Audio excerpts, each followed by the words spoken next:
तो दोस्तों आज मैं एक्सप्लेन करने वाला हूँ हिंदी बॉलीवुड मूवी रुद्राक्ष को। मूवी कॉम्प्लिकेटेड है लेकिन इंटरेस्टिंग है। पूरी वीडियो देखने के बाद ही आपको मूवी की स्टोरी समझ आएगी। मूवी शुरू होती है और हमें बताया जाता है कि आज से हजारों साल पहले त्रेता युग में रावण ने हजारों साल ब्रह्मा जी की घोर तपस्या की थी और तब ब्रह्मा जी प्रसन्न होकर प्रकट हुए और रावण को वरदान मांगने को कहा। और रावण ने तब उनसे एक रुद्राक्ष मांगा था जो बहुत शक्तिशाली था और उसका सिर्फ एक ही काम था, धरती पर बुराई को बढ़ाना। इसके बावजूद भी अयोध्या नरेश श्री राम ने रावण को मार दिया और उसकी लंका का विनाश कर दिया। लेकिन वो रुद्राक्ष आज भी इसी लंका में कहीं छुपा हुआ है। सीन शिफ्ट होता है और हमें 1990 की कहानी दिखाई जाती है जहां लंका में कुछ वर्कर्स काम कर रहे होते हैं, लेकिन असल में वो उसी रुद्राक्ष को ढूंढ रहे होते हैं। और वहीं हम पहली बार भूरिया को देखते हैं और ये वही इंसान है जिसे रुद्राक्ष ने अपना गुलाम बनाया है और अब उसे रुद्राक्ष भी मिलने वाला है। और वहीं हम पहली बार लाली को देखते हैं जो भूरिया से बहुत ही ज्यादा प्यार करती है। फिर काफी खुदाई करने के बाद उन्हें एक राक्षस की मूर्ति मिलती है, लेकिन उस मूर्ति को देखने के बाद भूरिया के अंदर एक अलग तरह का परिवर्तन आ जाता है और वो पूरी रात उस मूर्ति को देखता रहता है क्योंकि रुद्राक्ष ने अपना एक गुलाम ढूंढ लिया था और वो था भूरिया। और फिर बाद में भूरिया को पता चलता है कि वो रुद्राक्ष इसी मूर्ति में है। फिर वो उस मूर्ति से रुद्राक्ष को निकालने लगता है, लेकिन तभी कुछ लोग वहां आ जाते हैं और उस रुद्राक्ष को ले जाते हैं। लेकिन भूरिया उनसे कहता है कि ये रुद्राक्ष मेरा है, लेकिन वो लोग रुद्राक्ष को ले जाते हैं और उसकी एक नहीं सुनते। लेकिन भूरिया को वो रुद्राक्ष किसी भी कीमत पर चाहिए था, इसलिए भूरिया एक गन लेकर जाता है और सभी को बहुत बेरहमी से मार देता है और रुद्राक्ष को ले जाता है। फिर कहानी 3 साल आगे बढ़कर 1993 में पहुंचती है और उस रुद्राक्ष के मिलने की वजह से भूरिया के अंदर अब कुछ बुरी शक्तियां आ चुकी हैं, जिस वजह से अब वो खुद भी एक राक्षस बन चुका है और वो अब हर जगह दंगे फसाद कराता रहता है। मूवी का सीन शिफ्ट होता है और फिर हम देखते हैं सन 1995 इन मुंबई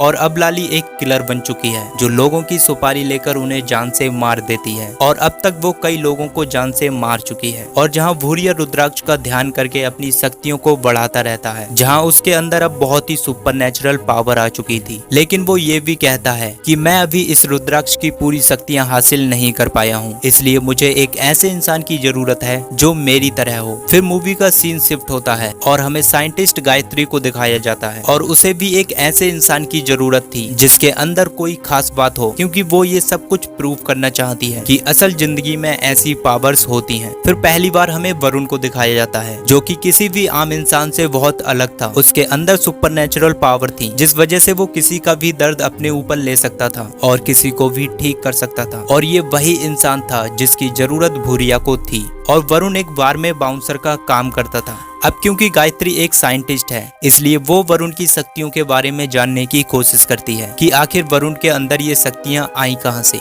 इसलिए वो एक एक्सपेरिमेंट करते हैं जहां पर वरुण का पाइनियल ग्लैंड हाइपर एक्टिव होता है और उसका ब्लड प्रेशर क्विकली डबिंग हो रहा था और उसकी हार्ट रेट 52-55 चल रही थी और उसका इलेक्ट्रॉनिक मैग्नेट फील्ड बढ़ रहा था। इस वजह से तभी वरुण का मूलाधार चक्र एक्टिव हो जाता है, जिसके खुलने के बाद उसकी शक्तियां और भी ज्यादा बढ़ जाती हैं। तभी वो अपने पास रखी कैन को अपनी पावर से उठाने लगता है और गायत्री कहती है कि एक साधारण इंसान अपने दिमाग का 1% से ज्यादा इस्तेमाल नहीं करता है, लेकिन वरुण अपने दिमाग का 70% यूज कर सकता है। उसके बाद गायत्री वरुण से पूछती है कि तुमने ये कैन का जादू कैसे किया। इस पर वरुण कहता है कि ये सब भगवान की इच्छा से हुआ है। तभी गायत्री कहती है कि ये भगवान क्या है। तब वरुण पूछता है कि ये सूजी क्या कर रही है। तब गायत्री बताती है कि ये इंटरनेट से फाइल डाउनलोड कर रही है। तब वरुण पूछता है कि वो फाइल कहाँ है। तब गायत्री उससे कहती है कि वो फाइल दुनिया में कहीं भी हो सकती है, जिसे इंटरनेट और सही पासवर्ड से हम साइबर स्पेस में कोई भी फाइल डाउनलोड कर सकते हैं। इस पर वरुण कहता है तो फिर भगवान को भी एक इंटरनेट समझो, एक डिवाइन इंटरनेट जो विश्व के हर व्यक्ति, हर प्राणी, हर पेड़ पौधा, हर अणु को कनेक्ट करता है। अगर इंटरनेट साइबर स्पेस में है तो फिर डिवाइन इंटरनेट स्वप्न आकाश में। स्वप्न आकाश a place beyond a time space, जिसे आइंस्टीन ने क्वांटम डोमेन का नाम दिया है। यहाँ भूत, भविष्य, वर्तमान एक जैसे होते हैं। यहाँ दूर और करीब का मतलब नहीं होता। स्वप्न आकाश इज गॉड प्लेग्राउंड, जहाँ विश्व की रासलीला का हर पल जन्म होता है, जहाँ पर हर चीज मुमकिन हो जाती है। जैसे मैंने वो कैन उठाया था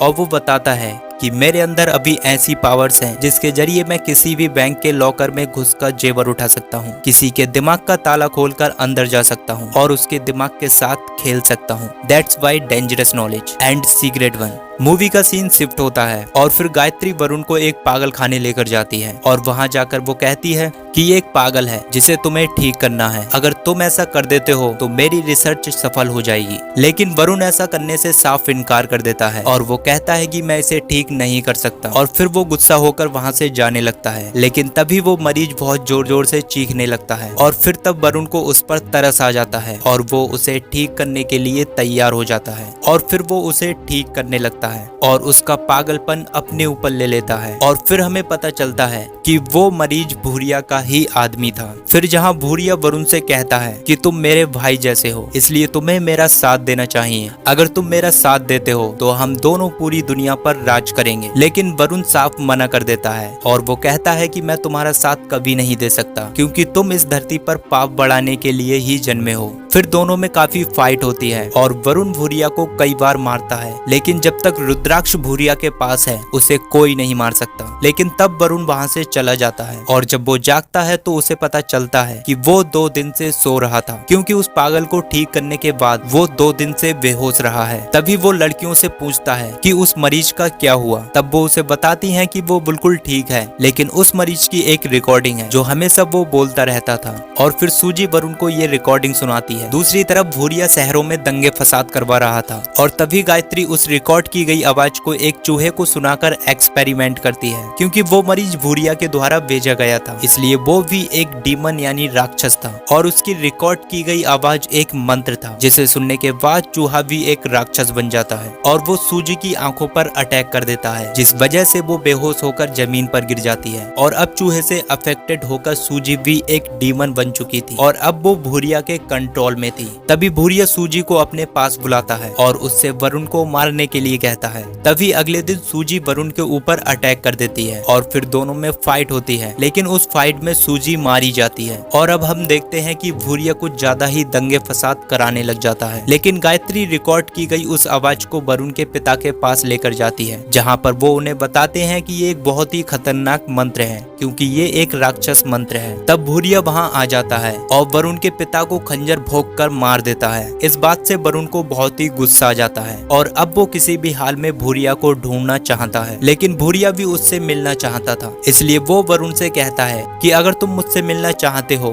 तो तुम मुंबई आकर मिल सकते हो। फिर दोनों आमने सामने आते हैं और भूरिया वरुण से कहता है कि मैंने एक नए युग का आविष्कार किया है, अगर तुम मेरा साथ दो तो तुम्हारा स्वागत है। लेकिन तभी वरुण उसकी तरफ एक तलवार फेंकता है, लेकिन वो तलवार भूरिया को छू भी नहीं पाती। लेकिन वो इस बात को इग्नोर करके वरुण को रुद्राक्ष दिखाता है और कहता है कि ये कोई आम रुद्राक्ष नहीं है, ये रावण का रुद्राक्ष है जो कलयुग में बुराई फैलाने के लिए रह गया है। इस रुद्राक्ष की शक्ति असीमित है, इसलिए अगर तुम चाहो तो हम दोनों मिलकर एक नया युग आरंभ कर सकते हैं। लेकिन वरुण कहता है कि मैं तुम्हारा साथ कभी नहीं दे सकता क्योंकि तुमने मेरे पिता को मारा है। लेकिन भूरिया वरुण से कहता है कि तुम्हारे पास सिर्फ 2 ऑप्शन है, मेरा साथ दो और राक्षस बन जाओ या फिर बुरी मौत मारे जाओ। लेकिन तभी वरुण अपने पिता के पास पाताल पहुंच जाता है और वो वहां अपने पिता से कहता है कि मैं मरना नहीं चाहता पिताजी, क्योंकि अगर मैं मर गया तो भूरिया पूरी दुनिया पर राज करेगा और हर तरफ सिर्फ बुराई ही होगी। इस पर वरुण के पिताजी कहते हैं कि जब तक भूरिया के पास रुद्राक्ष है तुम उसका कुछ नहीं बिगाड़ सकते, इसलिए तुम्हें पहले वो रुद्राक्ष हासिल करना है। और वो कहते हैं कि तुम राक्षस बनकर ही उस रुद्राक्ष को हासिल कर सकते हो, जिस पर वरुण राक्षस बनने के लिए तैयार हो जाता है और वो कहता है कि मुझे वो रुद्राक्ष चाहिए। तभी भूरिया उसे रुद्राक्ष दे देता है। अब क्योंकि वो रुद्राक्ष वरुण के पास आ गया था, इसलिए रुद्राक्ष की सारी शक्तियां भी उसके पास आ गई थी और फिर वो भूरिया पर अटैक कर देता है और फिर दोनों में एक जोरदार फाइट होती है, जहां भूरिया अपनी शक्तियों का इस्तेमाल करके वरुण को चकमा देता है। लेकिन तब भी वरुण उस पर भारी पड़ता है और अंत में वरुण भूरिया को मार देता है और इसी के साथ ये मूवी यहीं पर खत्म हो जाती है। अगर दोस्तों शॉर्ट में मैं आपको इस मूवी की स्टोरी बताऊं तो रावण के पास एक रुद्राक्ष था जो बुराई का प्रतीक था, लेकिन श्री राम ने रावण को तो मार दिया, लेकिन वो रुद्राक्ष अभी भी वहीं जिंदा है। इसलिए वो रुद्राक्ष लंका में ही कहीं छुपा हुआ था और उस रुद्राक्ष का सिर्फ एक ही काम था, धरती पर बुराई को बढ़ाना। और फिर वो रुद्राक्ष अपना एक गुलाम चुनता है जो कि भूरिया होता है, जिस वजह से वो धरती पर बुराई को फैला सके। लेकिन वरुण एक ब्राह्मण होता है जो अपनी योग शक्ति से कई शक्तियां हासिल कर लेता है, लेकिन वो रुद्राक्ष भूरिया को छूने भी नहीं देता था। इसलिए उसे एक ऐसे इंसान की जरूरत थी जिसमें कुछ पावर्स हो, जो कि वरुण था। लेकिन वरुण अच्छाई की तरफ से था, इसलिए वो भूरिया का साथ नहीं देता है। और अब क्योंकि दोनों में ही पावर्स होती हैं, इसलिए दोनों में फाइट होती है, जहां पर वरुण भूरिया को जान से मार देता है। वेल दोस्तों, मूवी की एक्सप्लेनेशन पसंद आई हो तो वीडियो को लाइक और चैनल को सब्सक्राइब जरूर कर देना, और कमेंट में जरूर बताना कि आपको ये हिंदी बॉलीवुड मूवी की एक्सप्लेनेशन कैसी लगी। अगर आप और हिंदी बॉलीवुड मूवी की एक्सप्लेनेशन हिंदी में देखना चाहते हो तो कमेंट में जरूर बताना, जिससे मैं वीडियो बना सकूं। आज के लिए बस इतना ही, मिलते हैं किसी नेक्स्ट वीडियो में, तब तक के लिए लव यू ऑल गाइस।